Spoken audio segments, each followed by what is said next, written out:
Hello? I guess this is on. Good afternoon. And thank you all who are here, and thanks to all of you out in the TV land out there. My name is, for those of you who don't know, my name is Kristen Woollever, and I'm the Chancellor here at Penn State Brandywine.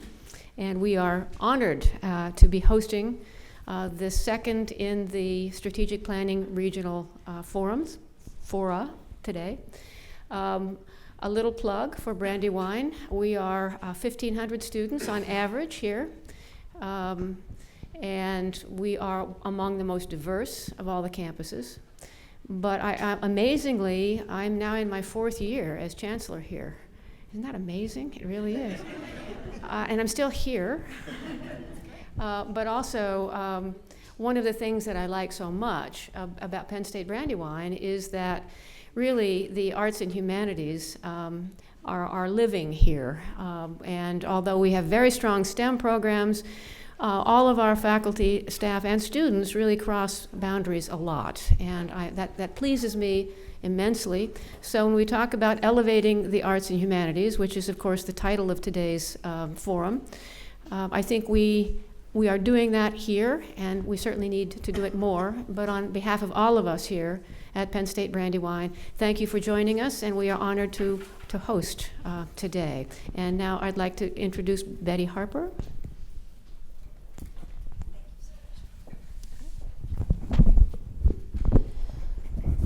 All right, good afternoon. Thank you so much for joining us in a windowless room on one of the most gorgeous days we've ever had in February. It shows immense dedication. I am Betty Harper. I'm the Associate Vice Provost for Planning and Institutional Research. And on behalf of Provost Nick Jones, it's my great pleasure to welcome all of you today, both our folks here in the room and our folks who are joining us online via our live stream. So if you look around, this is a pretty large group, but we have a much larger community that's tuning in today. So welcome to all of you. I've been involved with the university's strategic planning process since the plan was in its development phases. And one thing that was very clear very early on when Provost Jones joined the university is that he placed a great importance on community engagement in the development and now in the implementation of the strategic plan. So when in the development process, people were involved: faculty, staff, students, alumni, administrators, trustees, faculty senators. Even the general public was invited to comment on the strategic plan. And that, it might seem in such a big place that just doesn't make a difference. I was in those planning rooms, as were a number of people here, and it really did make a difference. That input was listened to, it was sifted through. And we see that importance continuing now that we're in the implementation phase. So some people might think that the university strategic plan just kind of sprang from the provost's head, kind of like Athena from Zeus. That was not the case. Many of you here were involved perhaps in your unit strategic plan, in a department strategic plan. In the development of the plan, all of those were reviewed. Hundreds of conversations happened. All of that information was brought into the strategic plan and forms the foundation for these themes you see. And today we're focusing on advancing or elevating the arts and humanities. And we have our panelists here who've come a long way to talk to you, and they're really excited to share the hard work they've been doing. But I want you to remember today the focus, they're gonna talk a little bit. I'm gonna be done in just a few seconds, I promise. The focus today is on hearing what you have to say about the work they're doing. So they're going to pose some questions to you. They're going to ask for feedback, and that's what we really want to hear. If anyone in the room didn't get one of these little cards when you came in and would like one to write some questions for the panelists, please feel free to do so. I'll come get it. If you have a question, you've written it down, just wave it up in the air and we'll try and get it up here. They might not get to everyone today if we have a lot of questions. But you are welcome and encouraged to follow up with our panelists, with myself after today, if you have feedback to provide. So, without further ado, I will turn it over to today's moderator, Padma Patil.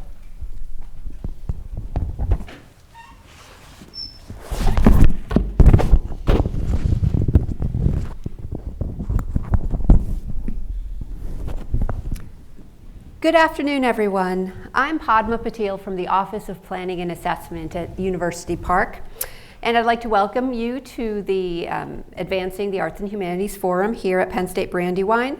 Today's forum will be led by the Advancing Arts and Humanities Steering Committee, and they will be presenting a summary of what their findings are. But before we begin, there are a few logistical things I wanted to review. Today's forum will be live streamed, and viewers both here watching live and those watching remotely will have the opportunity to submit questions. As Betty had mentioned, she will have some index cards for those of you in the room, so if you think of something you'd like to ask, please raise your hand and she will provide you with a pen and index card. For those of you watching remotely, you are welcome to email your questions to strategicplan@psu.edu, or you can tweet your questions, #PSUPlan. There will be a presentation that's incorporated into the live stream. So for those of you watching remotely, you will be able to see this presentation through that. It has been downloaded to the Penn State Strategic Plan website as well for anyone's reference. All right, let's get started. I'd like to introduce our panel members. Kathy Bieshke, if you want to wave, is one of the co-chairs of the Advancing the Arts and Humanities Steering Committee. She also serves as the interim dean at the Schreyer Honors College. Melissa Kraushorn is also a member of the Advancing the Arts and Humanities Steering Committee, and she serves as a student engagement manager for the Center for the Performing Arts at University Park. And Damian Fernandez is the third co-chair of the Advancing the Arts and Humanities Steering Committee, and he serves as chancellor at Penn State Abington. Would you like to begin? Thank you all for being here. We're so happy to be joining you today. So from our executive committee, we have 3 committees, one looking at increasing student engagement, of which I'm a part of, research and creative activities in the arts and humanities, and then looking at campuses as cultural destinations. So we'll present sort of the findings that our groups uncovered, and I'm sure that there is more to be uncovered, but we'll just kind of give you an intro to what we looked at. So the increasing student engagement group, we kind of took a moment to look across key initiatives from all the colleges and campuses to sort of identify synergies of things that educators think are important to be doing, are already doing, want to continue doing, and then what are some of the gaps in looking at arts and humanities experiences for students. So that's where we started. Some of those synergies, just briefly, we're looking at engaged scholarship and co-curricular programming. How do we continue to grow in that area to elevate the awareness and visibility of what's already happening? There's so much happening in our arts and humanities departments and programs. How do we make that more visible? And then also looking at student engagement with ethics. I'm sure for many of you, post-election, your students had some questions, some reflection that they needed a space to do that in. So to really incorporate that into the arts and humanities and to allow the arts and humanities to be a gateway for those conversations. Some of the gaps, very quickly, we're looking at preparing faculty to work interdisciplinary and cross-discipline. Before we can engage students, we need to engage their educators and support systems. Utilizing resources at all of the campuses, including World Campus, was one, and then, as always, to kind of raise the profile of our programs. So our short-term goals, kind of broadly, we looked at what is the global experience that we're providing for students in the arts and humanities, and then also what's the arts and humanities experience for our global programs. And also looking at, we have the advent of interdomain courses coming, and so how are we going to really prepare for team teaching, co-teaching, courses being shared across departments and across colleges. That's a place in my current work at University Park. I've gotten to work with some engineering faculty, and they've really taken the initiative and been proactive about bringing their peers into the conversation, the work that we're doing, so that then they can be a liaison to work directly with students. So that's a place that we've been looking there. The All In campaign, something we've all sort of been kind of identifying how we will participate in that and really utilizing the arts as a gateway. I've gotten to partner with a wonderful faculty member in human resources. There's so many entry points that the arts provide into current issues in society and how we process that information. So that's really been a wonderful gateway for us there. And then, as always, our communication internally and externally with how we're going to roll out these programs or projects or initiatives, and to really make sure that people know what's available to them. We've also been working on a project called Arts Up, that what's the experience, the arts experience for a student, and that there's really not the experience in the arts for students, but what are arts experiences. And then again, going back to our global programming and study abroad, what is being embedded within those for the broader context of an experience with another culture or form. So those are our short term. Oh, and one more, really prepping our students for what research involvement in the arts and humanities looks like, and how can they share that with other disciplines, because research methodologies vary so broadly in that work. Our middle term goals, again, coming to engage scholarship, looking at cultural awareness and appreciation. That has come up especially in the last few months. Our students, faculty, and staff prepared to interface with people from different places and walks of life than they are. That's been a huge place for us, and we've looked at some immediate steps in that process and long term. How can we do that? Let's see. And again, how can we engage with students at other campuses? I know we have students who will visit the Center for the Performing Arts. They'll come and see a performance. We've had some shared master classes. How can we continue to expand those efforts so that students from all across the campuses are able to take advantage of all the resources offered from different campuses in that way? We've looked at streaming events, streaming performances, streaming classes. Can we host students from other campuses? Sometimes, particularly at University Park, students may come for one event and they leave. How can we include them in all of the arts and humanities experiences while they are here? And then we're going to go to our long-term goals. Obviously, we want to create a culture shift in what is, so that it will be perceived as arts in education as opposed to arts education. I assume, since some of you are here in this room, you believe in the power and importance of the arts, and then that's involved in everything we do. Everyone can have a creative experience, a creative encounter. So how do we kind of sort of reset the table in that way? And as always, to raise the profile of the arts and humanities at Penn State, and what that brings to an education at Penn State, regardless of your major, and to raise that profile internally as well, as to what's available. And all of this sort of requires all of us being able to be a representative, a liaison between our departments and our colleges with what's available. I'm always surprised by some incredible arts and humanities resources that are happening outside of the College of Arts and Architecture, outside of the Center for the Performing Arts. And so how can we sort of help each other be aware and sort of manage the saturation level of information? So those are our things. I think we're just going to go through each of us to kind of share about our work and then take questions. Okay, so I'm next up. My committee looked at research and creative activities in the arts and humanities. This is a list of the members who are on that committee. So how did we approach our work? We met several times in the fall for long conversations. And part of our work was not only reviewing the university's strategic plan, but we also went through every single unit strategic plan to see where was the work being done on research and creative activities in the arts and humanities. The way we approach this is, how could we come up with sort of innovations, ideas that would help everybody get their strategic plan accomplished.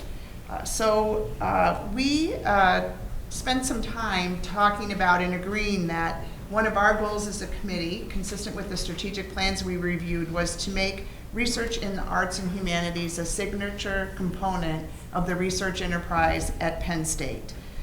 So we know that there's a lot of work being done all across the university at all of the campuses, but there isn't a sufficient enough, in our opinion, collaboration, knowledge about what is going on. And there was some recognition that we weren't capitalizing on people who are doing the same work or who might have resources that they can share with one another.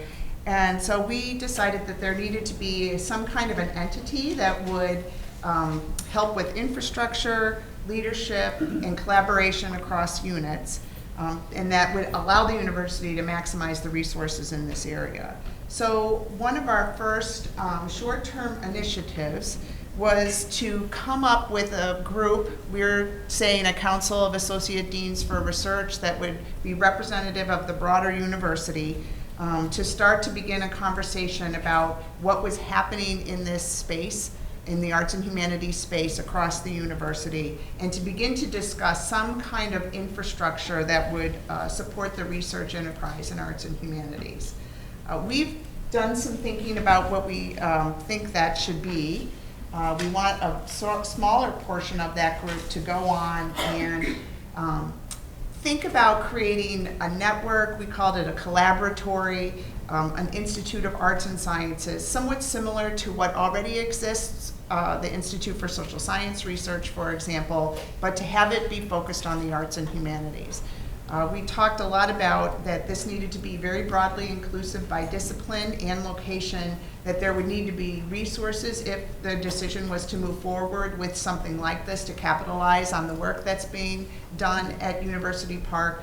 There was strong sentiment in my group that we not be seen, arts and humanities not be seen as helping people do research, but that arts and people in the arts and humanities have lead, initiate, broad interdisciplinary research projects. So we wanted there to be space for both of those things.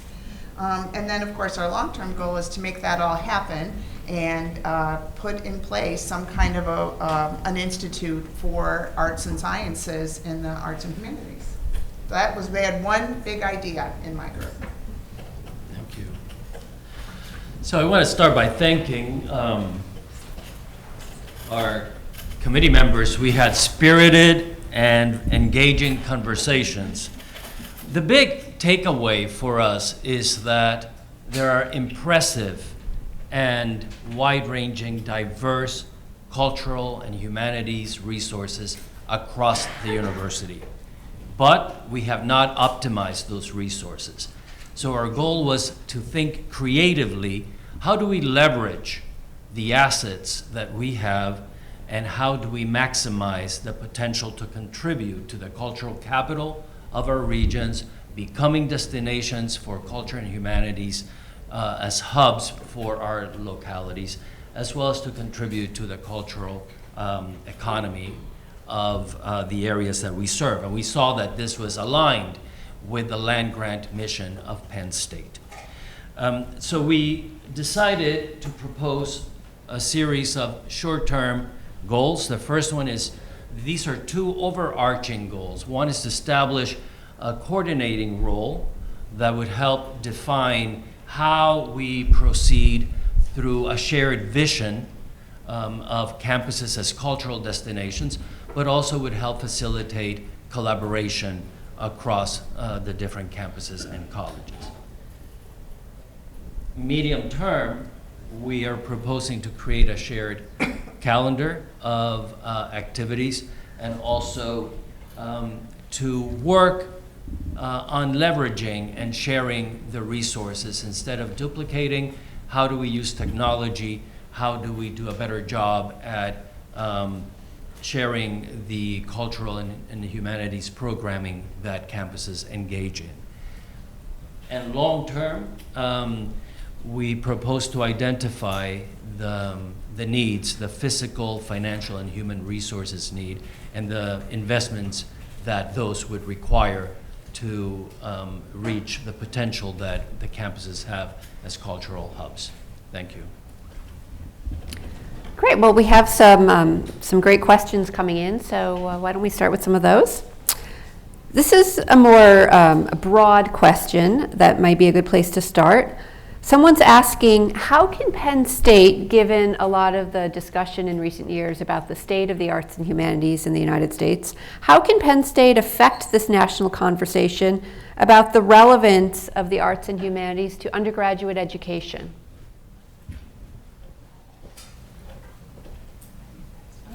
I've been told that's my question. Well, I think, if we look more broadly at sort of the wealth of Penn State graduates and the mark that they're making in the world and what's perceived about a Penn State education, students are really kind of the product of the Penn State experience, and as they're walking into roles in a very fluid, evolving workforce. I'm always amazed by what my students are telling me that they're finding in job possibilities and what they're experiencing in the job search process. As they're equipped to think creatively, and certainly incorporating the arts and humanities into the broader education, we're not trying to turn out thousands of sculptors and thousands of dancers and thousands of musicians. We're trying to add to the ability to think creatively, have an aesthetic awareness and appreciation that informs the work that all of us are doing in whatever discipline. So I think, Penn State, we have thousands of graduates every year that are hitting the market and bringing all those experiences there. I think what I've been impressed with in my short time at Penn State is the way that students come together for varied causes and sort of the momentum that brings. And I think we're seeing some really interesting sort of connections and collaborations in that way. I can mostly speak for my experience at University Park, but students do listen and take in their experiences on campus, and they take those into the job field. So I think kind of what they take out to the job field will then kind of bring back a little bit more about what the Penn State education is. And I just say too, I think that an interdisciplinary research institute like the one we're talking about that would reach to engineering, would reach to basic sciences, would be a great way for undergraduate students to have an understanding of how what they're doing perhaps in the arts and humanities informs work in other areas, and how that work informs the arts and humanities. So that would be another way I think that our undergraduates would really centralize the importance of the arts and humanities in an undergraduate education. And I would add that we should start by embracing both the traditional values of the arts as well as the innovative values of the arts, and not be shy about doing that and saying the arts contribute in multiple ways to being fully human, and that there's an essential value to that, as well as economic repercussions, interdisciplinary STEAM directions that we can move in. But there is the other traditional piece that we should embrace and articulate as part of the common good. And as a nation, we need to stand on that shared ground about the value of the arts. Can you speak a bit more to the cultural hubs and what the vision is for these hubs? What are some examples of this, and what would it look like to students, faculty, staff, alumni, and the community? Well, I think that these hubs can take multiple and different forms, but the essential idea is to do what many campuses are already doing, serving as a place of convening, as a place of engagement, as a place of aesthetic pleasure and offering, whether it's a dance or music, but also to, I think, bring new audiences and to reflect also the new demographics of the state. I think that we can be stewards of the cultural patrimony of our regions while also advancing creative work and engaging the community in our campuses around the arts. I think this is an easy way to bring people to Penn State. Are there any concerns, and this speaks to the first question, are there any concerns that you envision with respect to the future of the arts and humanities at Penn State, and in particular to higher education in general?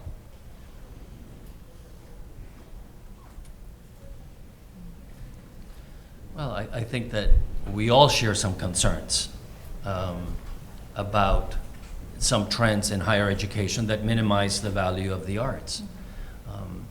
And I think it stands to us to be defensive of those traditional values, but also be proactive and creative thinkers, and make arguments that both sell the arts, but that also stand by what the arts can offer a community and individuals. So I think that this is a national trend, and I think it's part of, frankly, late capitalism. But I think we could do a better job at articulating these values. I think it's important to recognize too, it's not just about the arts, but also about humanities. So we have to include both of those when we talk about this.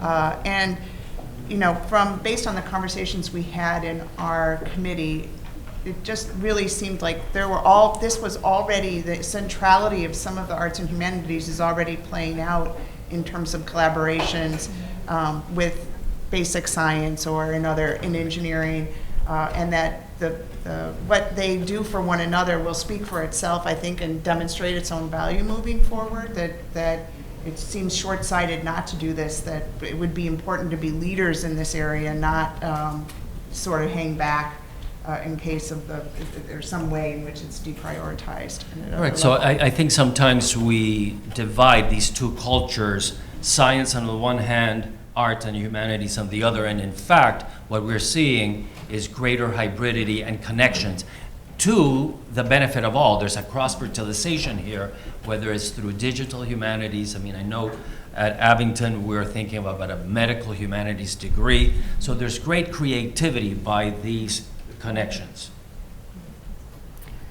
Penn State really supports interdisciplinary work. Are there some examples that are going on right now that show some of the collaboration between the arts and humanities and maybe some STEM fields or some non-humanities fields? Well, I have the great privilege of programming some of the artist residencies that are part of the Classical Music Project, and it's sort of this really fun maze to connect artists from vocal traditions, music traditions, and all kinds of music, movement traditions, dance, into the classroom. We were able to take a vocal artist into a linguistics classroom in the fall, and that was really powerful because those students and the artists shared the same language of the voice. They had two completely different uses for the voice, and so that was really empowering for those students in the classroom to see, oh, I can communicate with this person who is an expert in their field using the same vocabulary, and we have totally different experiences in that. So that's been a place where we've had some wonderful colleagues and our faculty partners to allow us to bring artists into the classroom and to make those connections. Done it quite a bit in terms of classical music and chamber orchestras in that way. We had a Brazilian dance company a couple weeks ago, and they were able to go into the Portuguese department, and those students got to have time speaking with a native speaker, which was always the best way to learn in that capacity. So, I mean, the arts involve so many people and cultures and ideas about society that the part that I love about my work is watching people be surprised by how much they do know and how much they do have to contribute in that conversation. So that's a place where I think we're always looking for partners. I think a way that we can help each other out is to sort of identify partners that might be a good source in the arts and humanities, maybe not for a project I have, but a project you have. And so that's the place where right now we're really trying to find ways to embed work with artists into different programs. We worked with Schreier's quite a bit in that capacity. So really being aware of kind of what's coming down the pipeline in terms of content and experience has been a way that we've been able to connect. I can think of a couple of examples from a research perspective, a scholarship perspective. One would be the Rock Ethics Institute that is within the College of the Liberal Arts, but it works very extensively throughout the university, working with people from all of the other disciplines. In arts and architecture, there's an institute called the Arts and Design Research Incubator, I believe it's called. There was someone there who talked about the importance of, they have a neuroscientist working there now with artists, and I'm sorry, I don't know the exact research question. We had the poet laureate, or I'm not sure I have the right word, the laureate for Penn State laureate, she came and talked about her participation in an engineering research project, helping them do visualization. So I think one point I wanted to make about this institute we're presenting is that it would not replace existing institutes. It would maximize what those institutes are doing and help people get to know one another and what their work is, so that we could do more and better work in other areas. And in Abington, we have a group of students working on a self-driving car, a robotic arm. We have a pilot project led by a group of faculty members called Transmedia Narrative that is approaching a storyline from different disciplines, both from technology and humanities and the arts. This topic of the humanities is generating a lot of interest from our viewers. And there's another related question that is asking, the humanities help students develop several essential skills and proficiencies, such as critical thinking, writing, speaking, argument development. How can you elaborate a little bit more on how some of those skills will be brought to the forefront as far as some of the academic programs for students? I think that's really part of the ongoing conversation, and identifying with different units and with departments and colleges what they kind of want that to look like.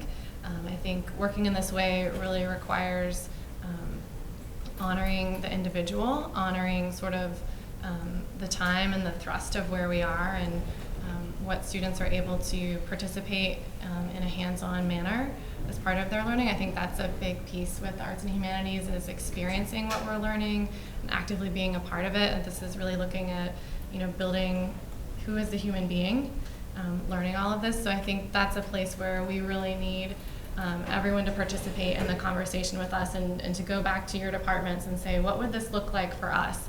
And how does that, fold in? We talked about in my group, how do we scaffold this? Because it really needs to start, the students' experience in that needs to start before they even start their first class at Penn State.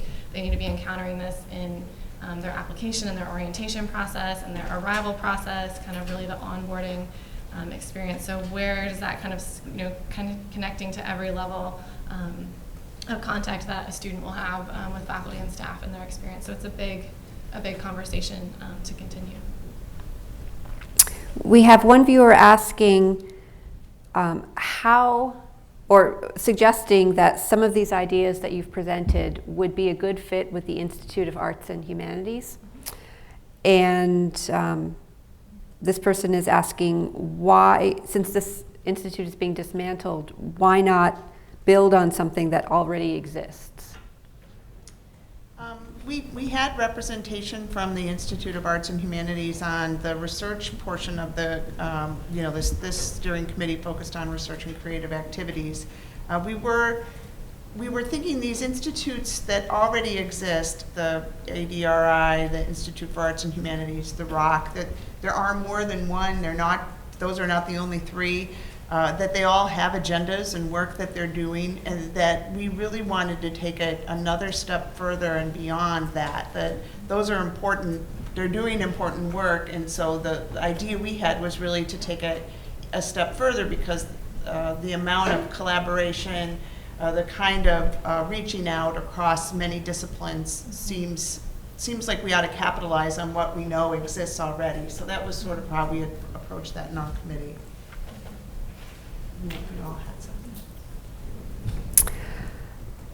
Are facility improvements for campuses in the conversation to help with the quality and sustainability of arts and humanities engagement? Absolutely, and that was our long-term challenge and opportunity. How do we think about prioritizing? Where do we invest at University Park and across the campuses? And how do you have the infrastructure to really make the aspiration of cultural and humanities hubs sustainable? So we had a lot of that conversation.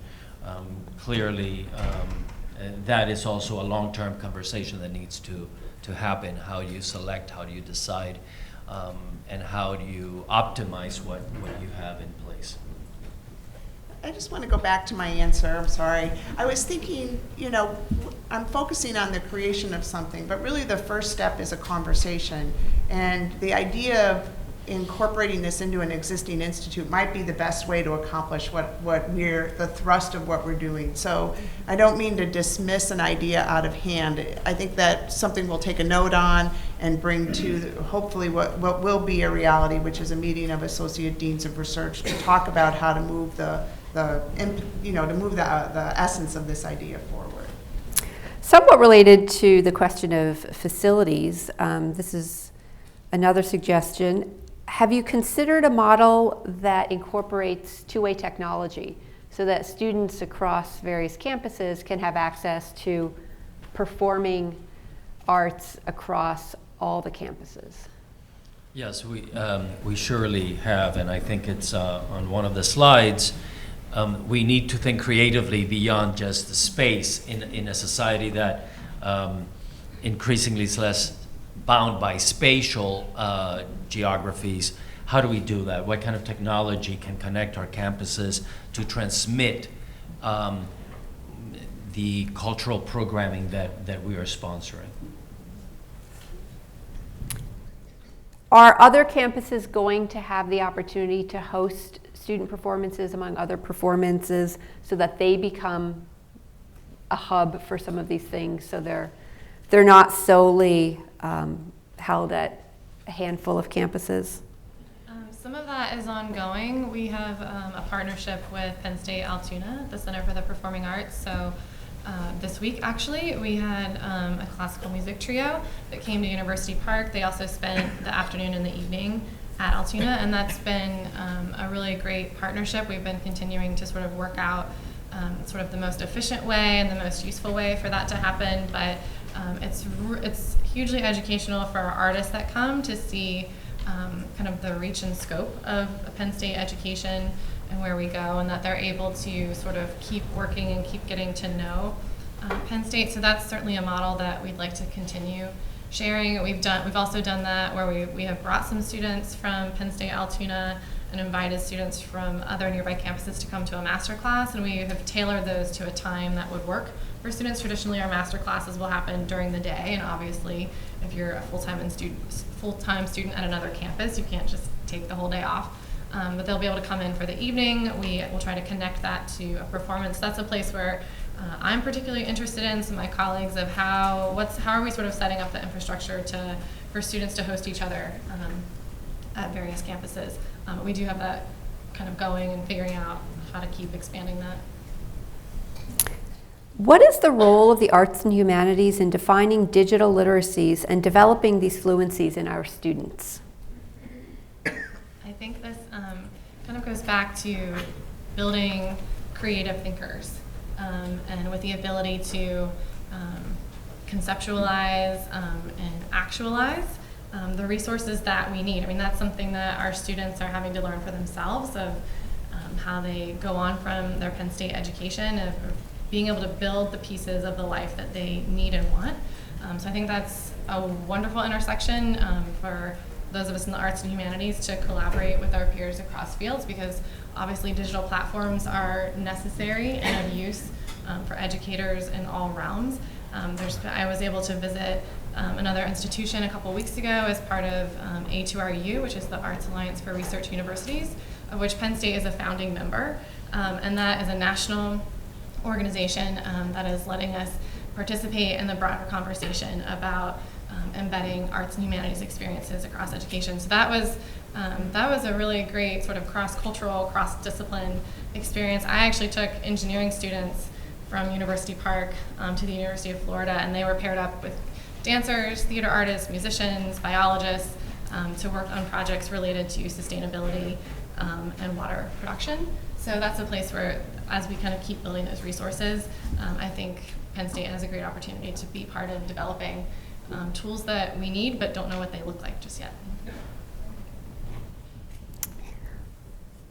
How a lot of what you've talked about require a commitment to resources. What are some of the key criteria that you would use to prioritize how resources would be allocated for efforts to advance the arts and humanities? Well, I think we need to start with what is the vision, and what are the goals we're trying to attain and really impact on students and communities.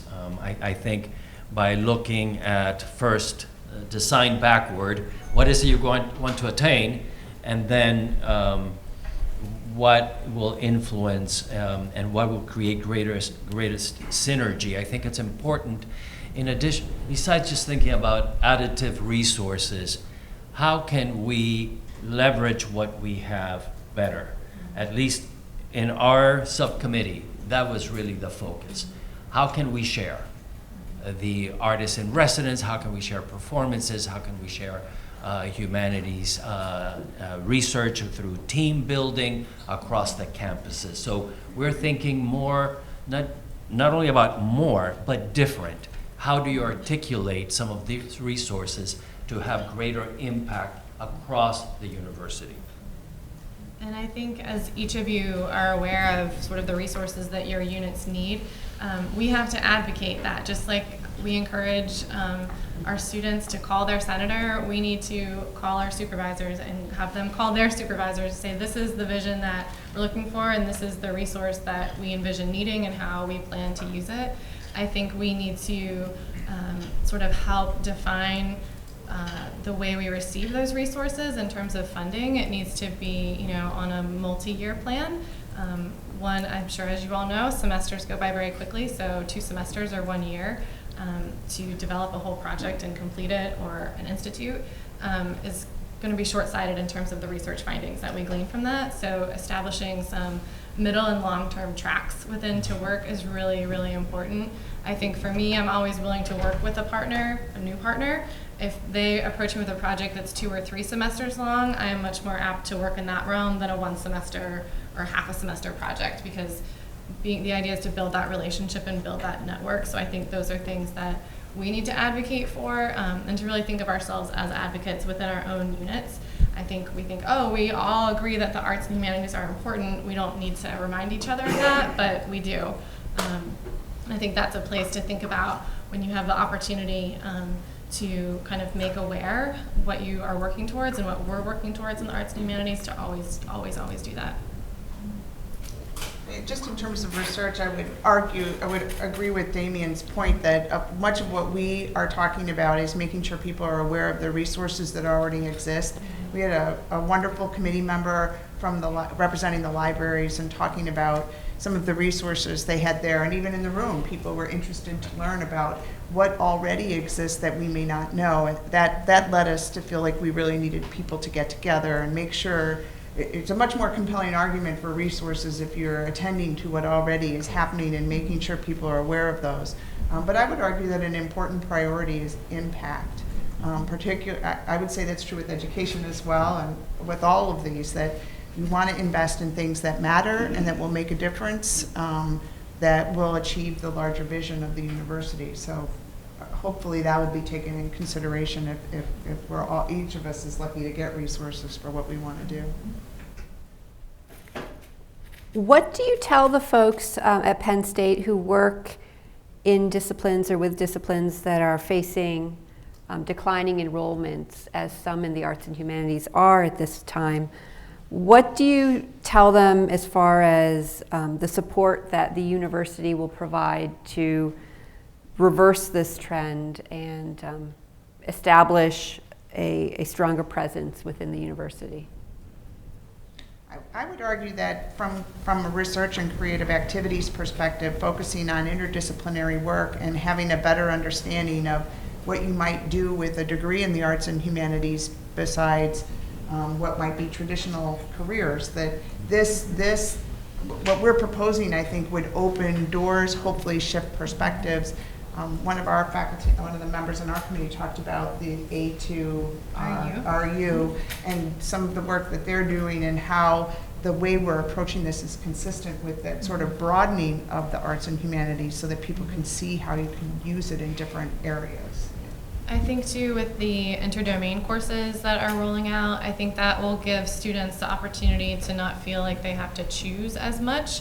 of, oh, I am a music major, therefore I will only take music courses, to feel like they can explore a little bit and sort of tailor their education in that way. I'm really excited for that. We've piloted a couple courses through the Classical Music Project. One right now is cross-listed in Italian and in Women's Studies, which has a connection through music. Music is the gateway to connect both of those. So we're really interested to see how that works this semester. But it's bringing in students from multiple majors that we might not ordinarily have participating in a classical music function. I think these are all examples of creative adaptation. Pretending that there are no enrollment declines, let's say in some fields, it's not going to help you think creatively to extend interdisciplinary collaboration, for instance. What are some of the potential benefits of envisioning our campuses as cultural destinations? Well, at least I have an aspiration, I think is shared by some members in the committee, that we would become arenas for conversations, perhaps sparked by the arts, but around who is represented in culture and humanities, have honest, engaging, important, timely conversations that the arts can generate. And I think there's also a commitment to bring new audiences, new pipeline of art appreciation. So I think that we want to be relevant. I think that as educators and as educational institutions, we want to be part of a national conversation that the arts can facilitate. And I think as artists and working in the humanities, our sort of proclivity to create something is a way that we can sort of help find our peers. For instance, in the courtyard at the School of Theater and School of Music this fall, they painted this light pillar in the rainbow to support the LGBTQA community. And I don't have the statistics, but our social media manager in the College of Arts and Architecture said that that was like the second most retweeted and liked item that received so much traction. That was beyond students in our college of okay, this is a place where we want to be a good neighbor. We want to be welcoming to everyone who's part of our community. We also had a faculty member in the School of Theater lead a walk for peace that was open to anyone on campus. You know, it circulated through the Arts District at University Park, but those are ways that I think we've been able to engage in. When we think about building a cultural destination, you know, is this a place that a student's journey in the arts is going to begin? So maybe someone who participated in what was more of a social or civic experience will then discover that the arts and humanities are a place where they are highly encouraged to continue exploring these ideas and conversations. Those have been, when I think about this past semester, those were sort of sleeper or surprise experiences where it was really just born out of one or two people's passion for the cause and became a much, much bigger entity that we realized, oh, this is what our student, in reflection, our students are telling us this is what they need from us, and not necessarily just more classes, but they need a place where the community of Penn State becomes much more than that.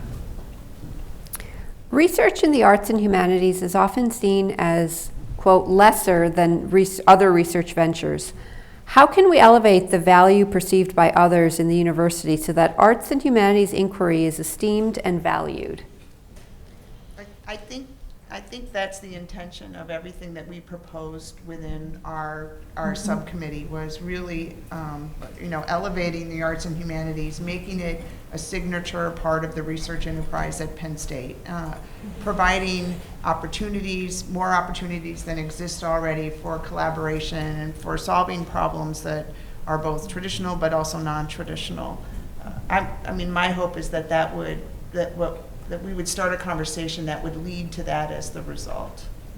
I believe there does need to be work in this area. I think it's a reasonable question. It's just, we need to move forward with some conversations.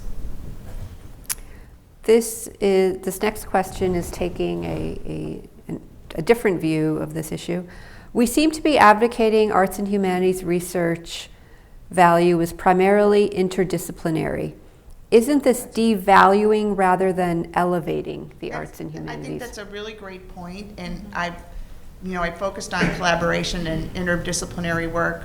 And the committee was very clear about this, that in and of themselves doing good work, even when they're not being interdisciplinary. So while there may be, there's the potential for big impact when you work across traditional lines and solving different kinds of problems, but we had a lot of conversations about what is a research product in the arts and humanities, and I wouldn't want the sort of interdisciplinary focus here to imply that that wasn't part of our conversation or that we wouldn't honor that. And I think what I like about this idea is because there would be multiple ways there would be many institutes, and some might have a more singular focus and some might be more collaborative, and the point would be putting them together to see what else could happen, but we're not suggesting eliminating those. It could be too that by doing work that is reaching into other parts of the universities, you're also bringing attention to other things that are being done on campus. Do you see external partnerships with other universities and institutions as part of future efforts? Working with external partners can be challenging. Are there plans to increase activity in this area? We did talk about the importance of bringing in others. People had lots of ideas about that, whether we would have fellowships within the institute or the collaboratory, whatever the name is that you would want to use. But we didn't get very far in our thinking on that, and I think that's a good point that it raises some challenges. We hadn't gotten far enough, I think, to answer that much more completely. I would argue that while leveraging partnerships and funding agencies is critical, we still have a long way to go to try to do a better job collaborating within ourselves, and to maximize the possibilities that we have as these multiple campuses in one university. I think from within my place and my role in the university, we do collaborate with partners at other institutions, with artists that are coming to or from another organization. I've worked with a few students on some arts-related projects that do involve students from other universities. I think it's really important for our students to get a sense of how learning occurs in other environments. It is kind of a more challenging network to navigate and kind of see through to completion. I think it's important. I think it's part of the process. I don't know for my committee, I don't know that it's like the first step in the process, but it's definitely in that realm. To what extent has the steering committee considered what is already being done by student affairs offices around the university with respect to performances and speakers? Are components of these existing activities part of the strategic plan? Yes, and I actually have a joint appointment through Student Affairs and the Center for the Performing Arts, and this is again sort of a place where collaboration has been invaluable. Our Student Affairs colleagues have, really an awareness and set of information about the student experience on campus that is a little different from the view we get within an academic unit of student welfare, student life, all of those things. So that's a place where I think, and especially in terms of social justice initiatives, we've had some really strong partners looking for arts and humanities endeavors.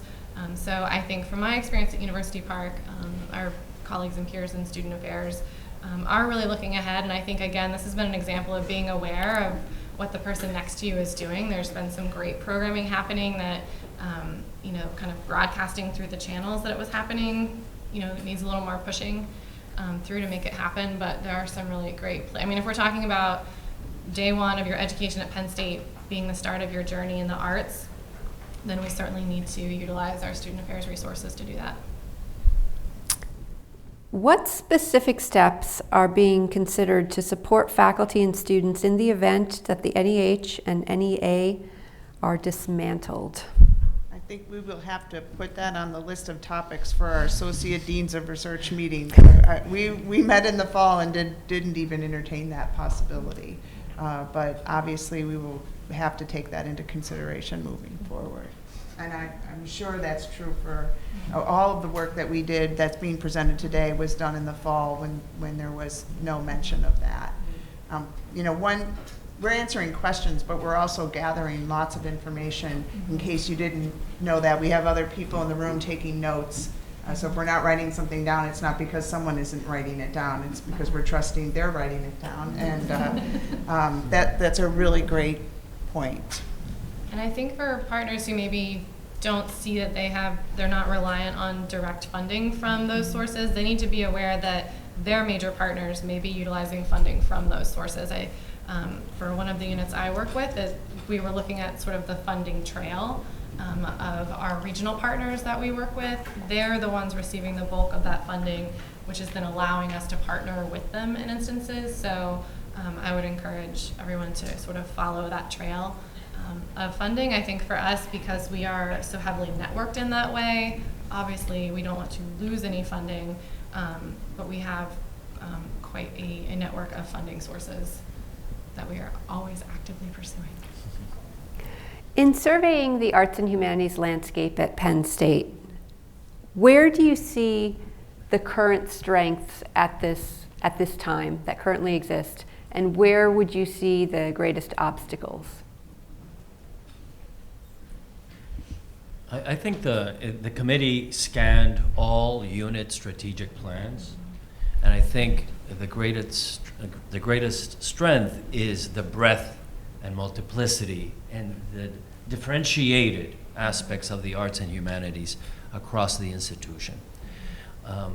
I think the challenge is precisely how do you connect all those dots so that the whole is greater than the sum of the parts. But it's a great problem to have, and I think it's a challenge that can be overcome. So I think it's both the challenge and the opportunity right there. I mean, one obvious major obstacle is funding. I think that to not mention that would be sort of silly, but some of what we're talking about will take resources to do. I would agree with Damien, though, that I was sort of struck by some really wonderful work going on at different campuses and people not being aware of what's happening on each of those campuses, and that connections could be helpful. There's got to be a way, at a minimum, to facilitate that kind of conversation and collaboration, bringing together people. I think a strength that I'm always sort of struck by, or frequently struck by, is the dedication of our faculty and staff to developing their students as leaders, as strong individuals. And I've been in a place where I can see, okay, they have really positioned the student leader to take the reins here and to have some of this work be generated by students, that they are the ones that can tell us what they need and what's important and what they're questioning. And so that's probably the place I see that a lot. I get to work with students quite a bit in my work, and I enjoy that, of really watching students tackle a project or an issue and come up with a solution much, much different than I would have even come to. So I think that's a place I've been really impressed by sort of the out-of-classroom learning, engaged scholarship initiatives, and the encouragement to really position the student as the sort of director of their experience in terms of arts engagement and work with the humanities. Some of the initiatives that you seem to be referring to may not be common knowledge to the Penn State community. How could the university do a better job of sharing some of these accomplishments? Not to harp on my idea over and over, but I'll go ahead and do that. You'll do it. But I think if you have an entity in charge of fostering collaboration, then you can put someone on, you can think more broadly about how do we help people know about these initiatives. So I was thinking about what you were saying, and as well as myself, how much is happening in this area that I'm not that familiar with, and that we need someone to shine a spotlight on it, to bring it to life in a way, or to help other researchers, from my perspective, understand that there is value in collaboration, and here's a really wonderful example of that, and we could do that, and perhaps on the other side too, how do you go backwards in the other direction? And Damien, you've talked about this too, this idea of some kind of entity that would sort of look at how to pull these things together. I think it's not so widespread that it's almost like water, everyone's talking about it all the time. So it needs a little tending, I think, to bring it up. into the forefront. Yeah, I would agree with Kathy that collaboration is a great way to expand knowledge about resources and ongoing events and programs. I also, really would encourage all of you to celebrate the things that you're doing. There's so much amazing work happening in my unit and in the units around me, and I think sometimes we're so head down about it. We forget to invite our friend, invite another coworker to join us in that experience. And I think we all are trying to maximize resources and time as best we can, but we need to celebrate what we're doing. How will anyone know if we're not excited about what we're doing? Why would anyone else be excited about it? That's reminding my students about that a lot. Of you all are tackling some big things. So make sure you tell your grandma. Make sure you tell your friend who is an alumni supporter. And tell the people in your hall. We're doing some amazing, amazing work, and it's okay to be happy about that and to invite other people into that experience. Will faculty at campuses, who are often an island or one or two people for an entire field, be reached out to by colleges at University Park to be included in some of these initiatives and opportunities related to the arts and humanities? That would be my hope. I mean, that's the sort of the hope of this. I think, though, that it can be hard without a structure or without joint opportunities to collaborate, to know how to do that or to find the right partner. So again, having somebody who's sort of making those things clear all over the place, and having even the Associate Deans of Research know about one another, having regular meetings of the centers, just to inform each other of the work, that's a great place where people can start to say, hey, this is happening here and here, we should get these two people together. It's a bit like matchmaking.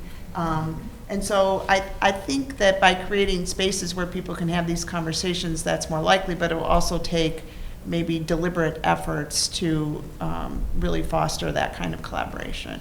I agree with Kathy that the structure and the framework is necessary, and with some incentives, some structure of incentives to foster these connections. It doesn't have to be major investment, but it could go a long way. As you consider all of these ideas and all these different initiatives, how will you know that in 2 years, for example, that you are on the path of success? What are some of the metrics and measurements that you will use to evaluate progress on these initiatives? Well, I am the advisor for the Performing Arts Council at University Park, and sort of my very small metric system right now is when I see a student I don't know at one of our events or wearing one of our shirts or sweatshirts, to kind of keep paying attention to who's coming into the room and how are they being invited into the room. That's something I always want to know, is how did someone find out about what we're doing?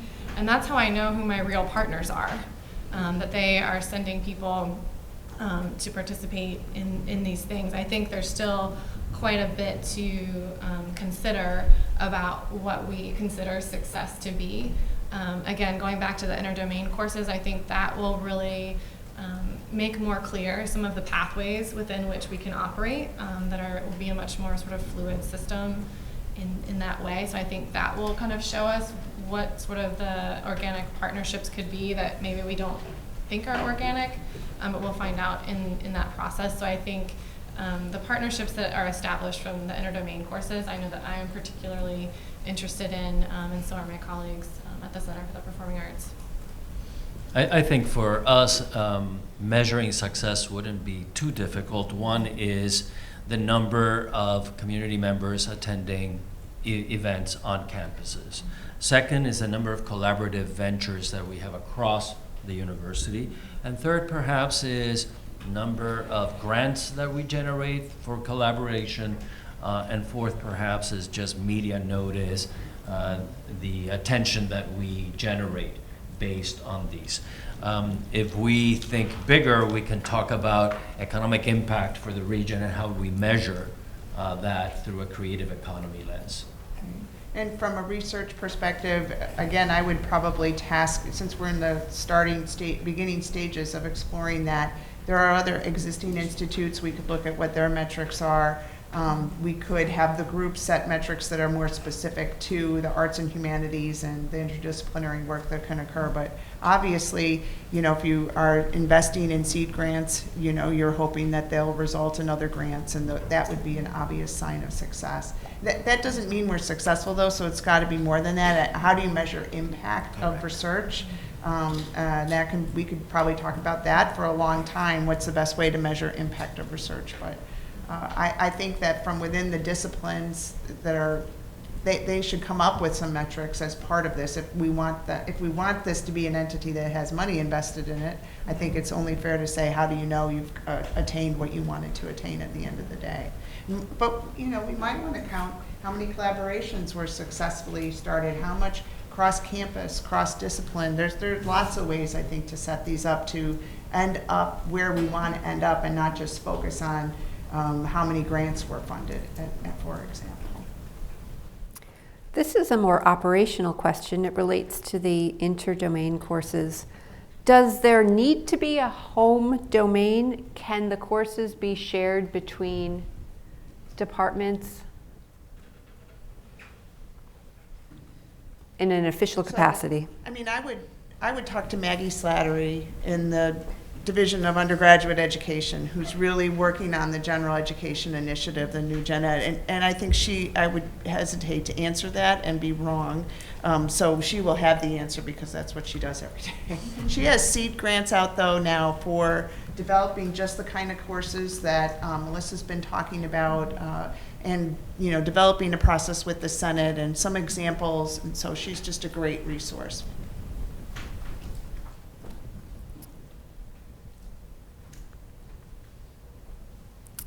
Are there any general ideas or projects that you want people to start thinking about and providing feedback on? If you were going to share with the Penn State community what you specifically want to hear from them on at this point in time, what would those things be?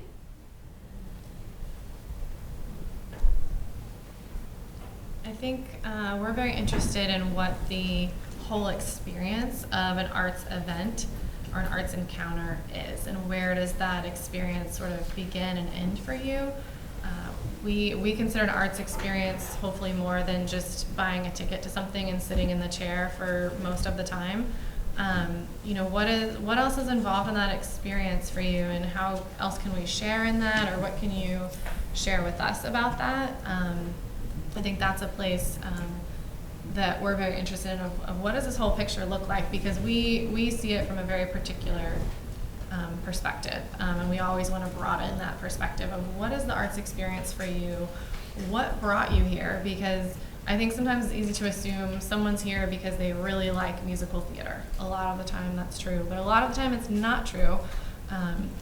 There's a story from a student who is now a huge fan of the Palmer Art Museum, and he says, the first time I went there, I was on a date. I just went to impress this girl, and then realized I didn't know anything about art. And now, he's a regular at the Palmer. So love is the answer to everything. They're still together. But what is kind of bringing you here?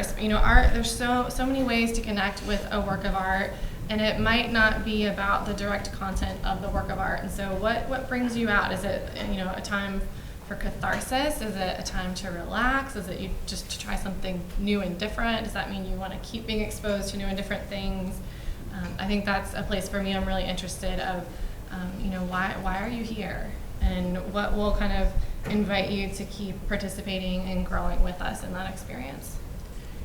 In terms of this collaboratory or research institute that we've been talking about, we in our committee, we had lots of conversations about what that would look like, and think of it as a physical location where people kind of work side by side, so there could be, discoveries together and fellowships. But I think it would be wonderful if people wrote in with what do they think elements should that have? What would really foster the kind of collaboration we're talking about?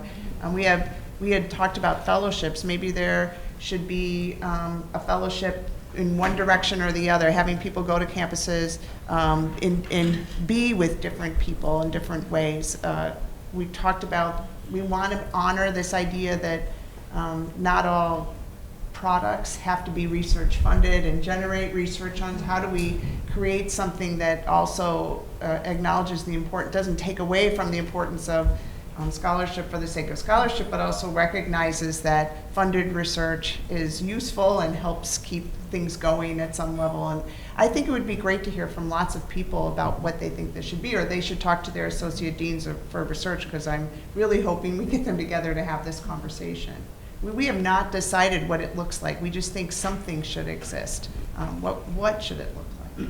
And I think that holds for all of us. We want feedback. This is a time for conversation. These things are not decided, and we want to hear from others as to how we make these ideas better. If you were stuck on an elevator with an undergraduate accounting student, what would you communicate to that student as far as how he or she could take advantage of the arts and humanities at Penn State? You have 30 seconds. You said an accounting major? Mm-hmm. Okay. Well, I think I would be interested to know in like what they want their life to look like, and where they're planning to work as an accountant. We have some fabulous accountants who work at the Center for the Performing Arts with us, and that there are alternatives to, we kind of have this track. I encountered this quite a bit when I was working the resource fair orientation this summer, of students saying, my major is this, therefore I am that. And thinking, oh, you can come out of that building anytime you want. You can take a break. I think my father is an accountant, so I have fun talking to them. But just, what do you want your life to look like, and what community do you want to be a part of? And that we do use numbers in the arts and humanities. I think that's what I'm always interested in. I mean, I come from a dance background, so my ulterior motive in life is to get everyone to move with me. I don't think we could I love to do cartwheels. And I love watching someone sort of discover the rush of excitement of doing something. I don't think there's room to do a cartwheel in an elevator. But that's my ulterior motive, is to get someone to experience movement with me. And it happens all the time. I'm always surprised. Kathy or Damien, do you have your own elevator pitch? Well, I would always ask, do you like Beyonce? And take it from there. I think we need to think of art and culture and humanities in ways that are not sort of classical only. Pop culture has meaning, and it tells us something about our society and about our nation. And there are ways of engaging students through that, as well as through a classical piano concert. Well, if you think about the Rock Ethics Institute and the sort of the ethical dilemmas that accountants have to face, that's a wonderful conversation to have with someone. And have they thought about that? What does the ethics code mean to them? They haven't. I think they have a honor code in the College of Business, at least at Smeal, at University Park, and how have they thought about that? What does that mean for their career? So they're all engaged in the arts and humanities, whether they know it or not. You just have to remind them. So we have just a few minutes left. Are there some final thoughts that each of you would like to share regarding your efforts to advance the arts and humanities? I would just say that the arts and humanities are essential for community building and a nation. And it is hard to think of any nation that hasn't come together through some shared text or images, the creation of artists. And perhaps more than any other time, this is a time for us to have these conversations as to how the arts can contribute to create the new America. I think for me, this has been a really great experience. I've gotten to work with some new colleagues across the university, across the campuses. So I am very appreciative of sort of being happily overwhelmed with all the things that everyone is contributing to and being a part of. I think to sort of echo what was being said, I believe everyone is an artist. I believe everyone is creative. I believe some people don't know it or haven't had the opportunity to explore that, and that's sort of, that is like my delight in life, is to kind of get someone up to the edge of a creative experience and let them jump off of that cliff, and to meet them on the way down. And I think we have tremendous capacity and potential to do that. So I know that work on these committees can be heady. We can share a lot of data and information. There are some amazing, wonderful things happening all across our campuses, and I think it's a little bit like an Easter egg hunt. Sometimes you find the egg that's 4 months old that got left in the front yard, but it's still an important egg. It could have a dollar bill in it. So I think that's a place to kind of really look at this as an adventure that we will be successful in, and that we will learn so much along the way. One of our artists yesterday was telling some students that failure is the most important part of her job. That she's learned so much, and that a failure isn't necessarily a bad thing, it's just a different outcome. And so I think to not be afraid of failure, and to be bold and to be brave, and going after the things that are important for our students and for our campus. I just don't see how we couldn't do this in some form. We live in this really interesting time where things are changing so rapidly. It's almost like we're in the Industrial Revolution, and we don't know what life is going to look like in 20 years. And the bringing together people from all different, thinking about things in different ways, has the potential to bring so much more innovation, to have so much more impact, that it seems, I just feel like we have everything in place here. We just need to maximize the resources. So I would agree, like there's probably a dollar egg and an Easter egg somewhere. Hopefully a $1 million egg. But really great ideas waiting to happen if we can make them happen. Great, thank you. Thank you to our panelists for sharing your ideas and answering these tough questions. Let's give them a hand.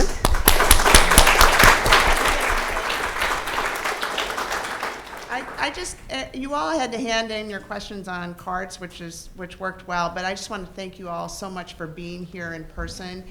We could have done this all without looking at human beings, but it was way better to look at you all and have your feedback and reactions, your smiles, your head nods occasionally, your looks of disdain and other things. But it was great to have you here. Really was very much appreciative of you being here.